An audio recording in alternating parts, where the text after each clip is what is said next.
Bom, pessoal, então, na aula de hoje, na parte 3 dos processos de separação de misturas, nós vamos estudar os processos de separação de misturas, chamados de separação de misturas heterogêneas.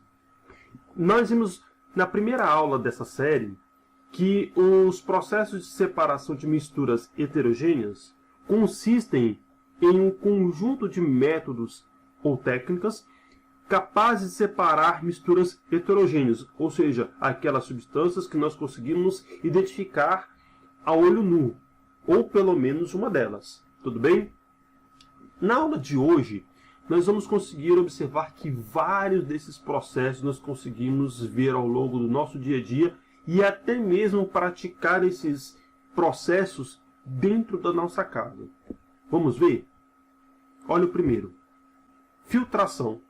Quem nunca filtrou alguma coisa em casa, não é isso? A filtração consiste num método de separação de misturas heterogêneas, tá? Capaz de separar uma fase sólida de uma outra líquida ou até mesmo gasosa. Professor, me explica isso, pelo amor de Deus. Ora, quem aqui já fez café?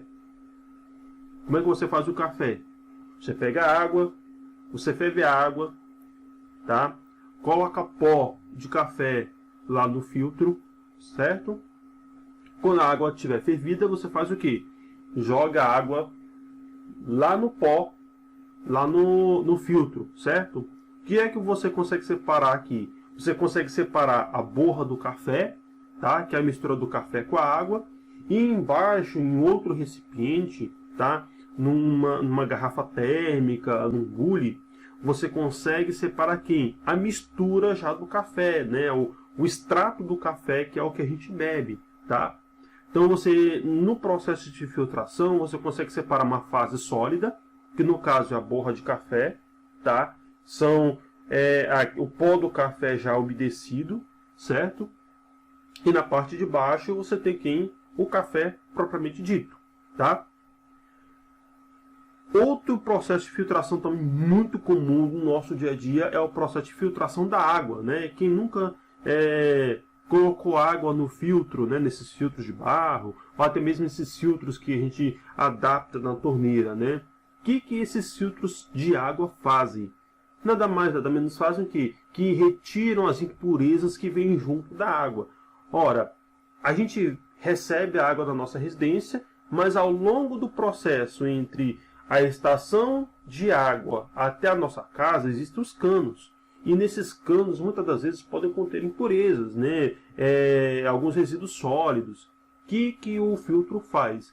Ele pega essas partículas sólidas e separa, principalmente na parte de cima, tá? Eles separam na parte de cima aquilo que é sólido, e na parte de baixo do filtro, eles são depositados a parte líquida, ou seja, a água limpa, a água filtrada, tá? Então a gente usa o filtro em casa para poder purificar a água. Hoje em dia nós temos filtros de barro, nós temos aqueles filtros de vela, que são aqueles que a gente adapta na torneira, nós temos filtros eletrônicos, né, que são aqueles, né, que a gente tem um processo já com outros tipos de substâncias, uma vela específica, né, um tratamento eletrônico dessa água, tudo bem? E nós temos também um processo de filtração nos motores do carro. Essa imagem aqui no fundo aqui representa o filtro de ar do motor do carro. Essa peça aqui é uma peça de papel, tá? Barata, tá? Encontrada em qualquer outra peça. E essa peça ela tem a seguinte função. O carro, quando ele está ligado, ele necessita de retirar do ambiente para dentro do motor uma grande quantidade de ar. Por quê? Porque o oxigênio do ar ele auxilia no processo de combustão do motor, ou seja, auxilia no processo de queima do combustível dentro do motor, tá? Só que esse ar ele precisa estar bem enriquecido, ele não pode ter impurezas. Então, antes de ele entrar dentro do bloco do motor propriamente dito, ele precisa ser filtrado, ele precisa ser purificado. então ele retém as partículas sólidas de poeira, né, de fuligem que vem do ambiente externo do motor, passa por esse filtro ele pega o ar, purifica o ar e joga esse ar para dentro lá do motor. E esse ar purificado vai ajudar no processo de combustão, de detonação, de queima do combustível. Tudo bem? Aqui nessa imagem a gente pode ver um filtro de combustível limpo, novo, e um filtro de combustível sujo depois de alguns 1000 quilômetros, de uns 10 mil quilômetros, 15 mil quilômetros. O processo já, o filtro de ar ele já perde a sua eficácia e já não consegue filtrar o ar com tanta qualidade assim. Tudo bem? O segundo processo também é muito comum, principalmente para aquelas pessoas que têm um hábito de cozinhar, que é o chamado processo de catação. O processo de catação é um método de separação de misturas heterogêneas que consiste em separar duas substâncias sólidas. Então, quem nunca separou feijão? Quem nunca catou feijão? Geralmente, quando a gente vai comprar feijão, sempre vem um feijãozinho estragado, um feijãozinho mofado, um feijãozinho quebrado, vem pedrinhas, vem soja, vem milho misturado. Então, quando a gente quer fazer um feijão, a gente procura fazer um feijão o mais puro possível, né? Então, o que a gente vai fazer? Separar as impurezas. Então, a gente separa do feijão o milho, separa a soja, separa o feijão estragado, né, as pedrinhas, a gente tira tudo do feijão, lava o feijão e põe para cozinhar. Então, a gente cata o feijão ou cata o milho, não é isso? Então, a gente faz esse processo manual de separação de misturas de substâncias, de componentes sólidos, tudo bem? E nós temos também o processo de peneiração, que é um outro método de separação de misturas heterogêneas, que consiste em separar duas substâncias sólidas. Só que qual a diferença? Dessas duas ou mais substâncias sólidas, nós temos aí substâncias com diferentes graus de consistência. Nós temos as que elas têm consistências mais grossas e as consistências mais simples. O que acontece? Quando a gente coloca, por exemplo, areia na peneira, a gente separa a areia propriamente dito, que é a parte mais fina, na parte de baixo da peneira. Então a gente vai peneirando, vai colocando areia na parte de baixo. E na parte de cima lá da peneira nós temos quem? Nós temos ali geralmente cascalho. Tudo bem? Na cozinha também a gente faz esse processo de peneiração. Por exemplo, quando você vai bater uma polpa de suco, tá? Quando você vai fazer, por exemplo, um suco de abacaxi, certo? Você pega ali o abacaxi, que é uma fruta que tem bastante baga, né? Que tem bastante fibra, certo? Então a gente pega, bate ali o abacaxi com açúcar, com água e coa, né? Peneira esse suco. Para quê? Para que esse suco ele fique um pouco mais líquido, uma consistência menos grossa, né? Uma consistência melhor, mais palatável, certo? Então a gente deixa o suco mais ralo, tá? Quando a gente vai peneirar, por exemplo, a farinha de trigo, a gente vai separar, né, a parte mais fina, né, para fazer bolo, para fazer pão, e a parte mais grossa, que é aquela parte que está mais empedrada, a gente separa e joga fora, tá?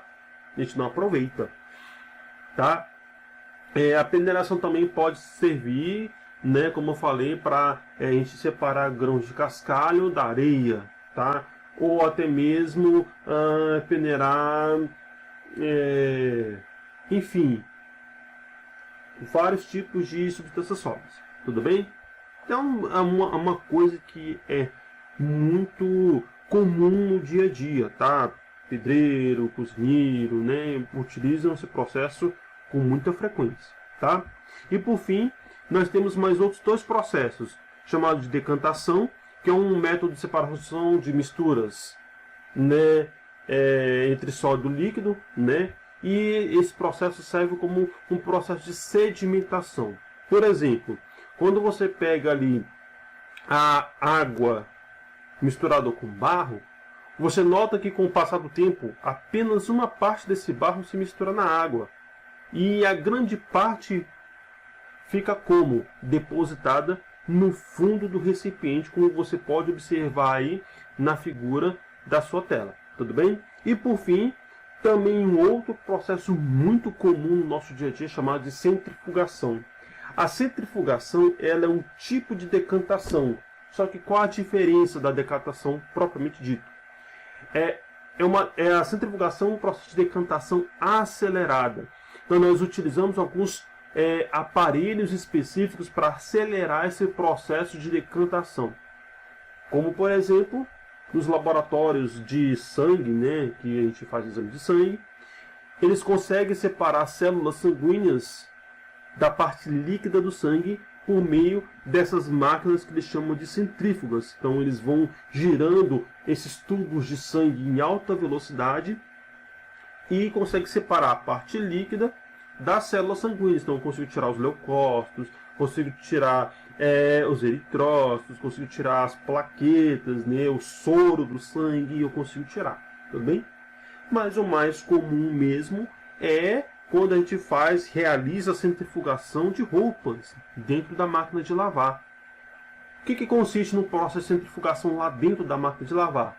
Ora, quando você lava uma roupa, você precisa tirar o excesso de água que tem dentro da roupa. Então você pega essa roupa, você submete essa roupa em altas rotações dentro da máquina de lavar, e a parte líquida, que é a água que está na roupa, vai fazer o que? Vai ser escorrida para fora do tambor lá da máquina de lavar. E no final, o que você observa? Que essa água ela vai sendo liberada por meio da mangueira lá da máquina de lavar. Então quando a gente vai centrifugar a roupa, nada mais é do que separar a roupa da água e promover um processo de secagem mais rápida da água. É muito mais fácil você centrifugar uma roupa na máquina de lavar e botar para secar do que você pegar uma roupa totalmente encharcada e colocar para secar. Qual é a que vai secar mais rápido? Obviamente aquela que passou pelo processo de centrifugação. Tudo bem?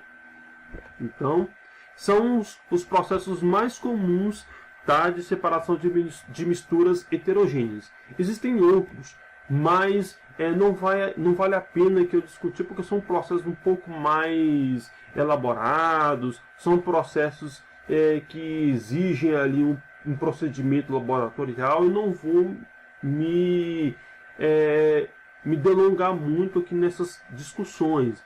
É apenas aqui para a gente poder explorar esse assunto com um pouco mais de tranquilidade e tentar aproximar mais do dia a dia de vocês. Tudo bem, pessoal? Então é isso. Então, pessoal, gostaram da aula? Se você tiver alguma dúvida, se você tiver alguma colocação, não se esqueçam, entre na nossa sala do Google Classroom, faça seu comentário. Não deixe, pessoal, de ver o seu mural, não deixe de ver a aba das atividades, tá? Então, frequentemente, nosso contato vai ser pela Classroom. Então, fique atento ao seu mural de atividades, veja se tem alguma coisa, se eu postei algum vídeo naquele dia. Lembrando que, pessoal, essas aulas serão disponibilizadas toda segunda e toda sexta-feira. Tudo bem? Então, um grande abraço a todos, bons estudos e até a próxima.